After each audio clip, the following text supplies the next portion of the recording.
Samantala sa iba pang ulat, nasa Madrid, Spain na si Pangulong Aquino para simulan ang kanyang official working visit sa 4 na bansa sa Europa at sa Amerika. Alas 7:30 ng umaga sa Spain o 1:30 ng hapon oras dito sa Maynila nang lumapag ang PR Flight 001 Lulan ang delegasyon ng Pangulo sa nasabing bansa. Sinalubong siya ni na Ambassador Carlos Salinas, Consul General Emmanuel Fernandez, Spanish Ambassador Luis Antonio Calvo at iba pang Spanish court counterparts. Si Rocky Ignacio ang ating tagapagbalita.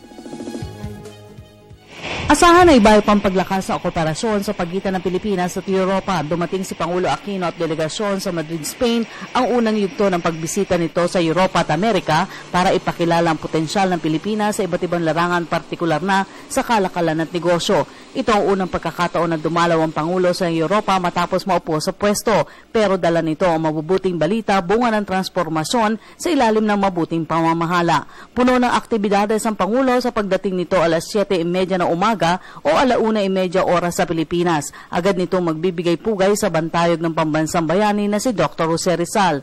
Ang replika ng bantayog sa luneta na itinayo dito taong 1996 bilang pagkilala ng Spain sa paninirahan at pag-aaral nito ng medisina sa Universidad de Madrid taong 1882.